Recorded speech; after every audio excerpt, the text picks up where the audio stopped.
चंद्रेश्वर प्रसाद जी।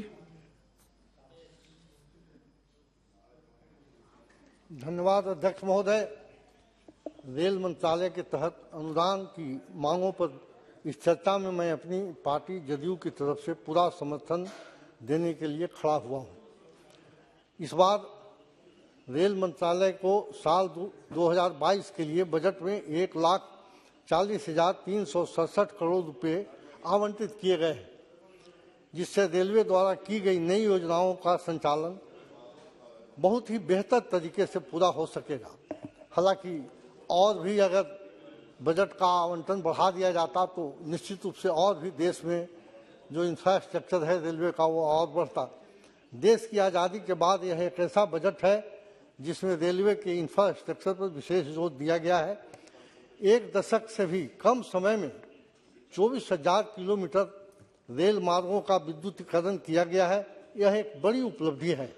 इसके लिए केंद्र सरकार को मैं धन्यवाद देता हूं।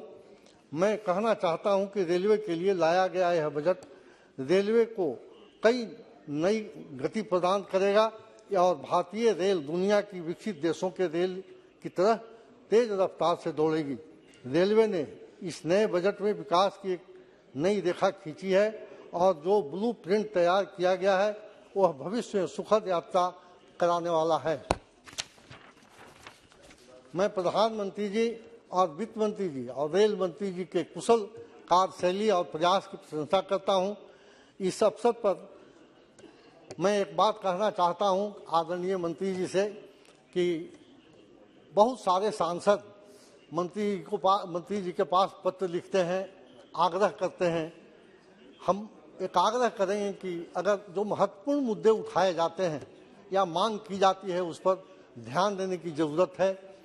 हम लोग जो भी बात उठाते हैं क्षेत्र का वह बहुत अति आवश्यक होता है, तभी उसको उठाते हैं।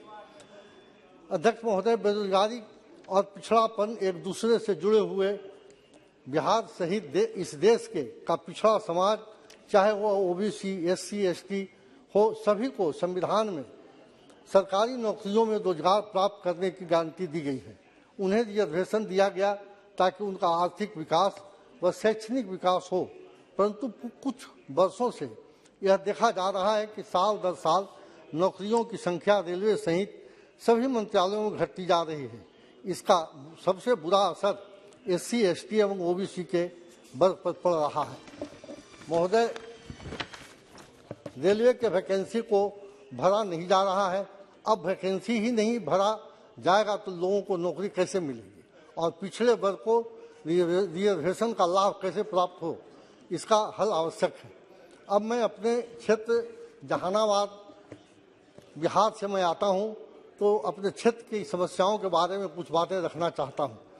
पटना से गया के बीच रेल लाइन के दोनों तरफ काफ़ी आबादी बसी हुई है और उन आबादी के लोगों को आने जाने का रेलवे पार करके दूसरा कोई रास्ता नहीं है। न कोई क्रॉसिंग है, न कोई अंडरपास है, न कोई गुमटी है, जिसके कारण आए दिन घटनाएं घटती रहती है।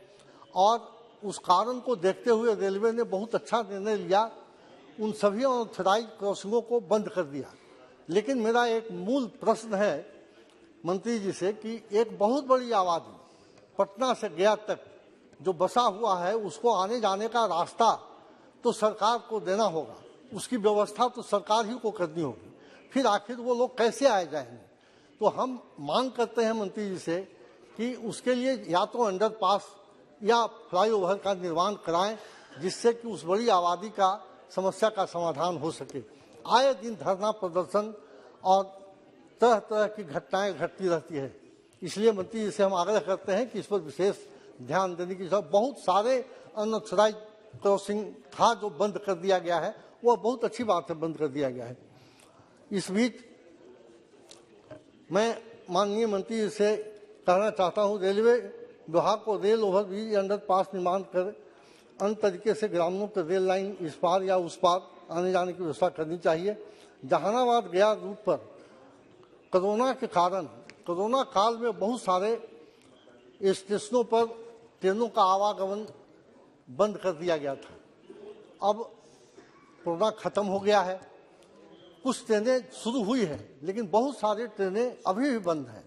और हम यह जानते हैं अच्छी तरह से कि उन ट्रेनों से काफ़ी मजदूर क्लास के लोग पटना से गया आया जाया करते हैं और उनको काफ़ी कठिनाई हो रही है। इसलिए मंत्री जी से हम मांग करेंगे कि जो ट्रेनें बंद है उसको विलंब चालू करा दिया जाए, चूँकि लोकल ट्रेनें हैं।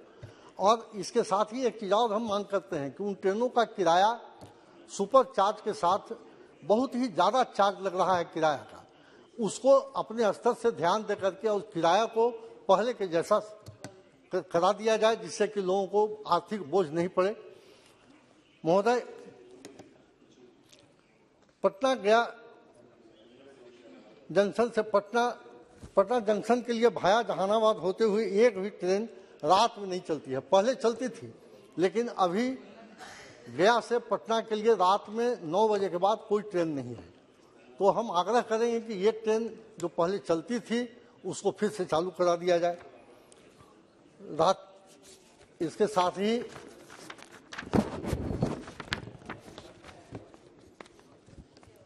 दानापुर रेल मंडल के अंतर्गत पटना गया रेल खंड पर टेहटा रेलवे स्टेशन बहुत ही व्यवसायिक स्टेशन है और बहुत सारे लोग वहां से व्यवसाय के लिए इधर से उधर आते जाते रहते हैं। वहां पहले पटना हटिया एक्सप्रेस का स्टॉपेज था और पलामू एक्सप्रेस का भी स्टॉपेज था।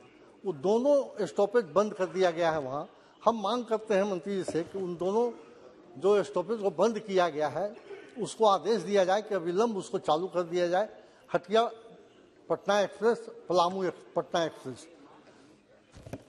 इसके साथ ही गया जंक्शन से दोपहर को 12:30 बजे खुलने वाली एक ट्रेन खुलती है, लेकिन इसके अलावे हम लोग चाहते थे कि एक ट्रेन हावड़ा के लिए क्यूल होते हुए शेखपुरा क्यूल होते हुए गुजरती तो बहुत सारे लोगों को सुविधा बढ़ जाता। अगर मंत्री जी इस पर ध्यान दें तो बहुत अच्छा होगा। 2018-19 में नालंदा को गया से जोड़ने के लिए 50 किलोमीटर लंबे इस्लामपुर से मानपुर तक रेल लाइन बिछाने का सर्वे किया गया था। उस पर हम मंत्री जी से आग्रह करेंगे कि जल्द से जल्द उस पर काम शुरू करा दिया जाए। जहानाबाद से कोलकाता के बीच धनबाद से गंगा दामोदर एक्सप्रेस चलती है, उसको हम लोग मांग किया था कि कलकत्ता तक विस्तारित कर दिया जाए। जहानाबाद से दिल्ली के बीच सीधी रेल सेवा नहीं है, इसके लिए हम मांग किया था महाबोधि एक्सप्रेस गया से खुलती है, उसको अगर जहानाबाद से खुलवा दिया जाए, रेट गया में रहेगा, मेंटेनेंस गया में होगा, लेकिन अगर जहानाबाद से खुलवा दिया जाए तो बहुत सारी सुविधा बढ़ जाएगी लोगों को। इसी के साथ मैं अपनी बात समाप्त करते हुए रेल बजट का समर्थन करते हुए मैं अपनी बात समाप्त करता हूं। धन्यवाद अध्यक्ष। Shri N.K. Premchandra ji. Thank you very much, Mr. Chairperson, for affording me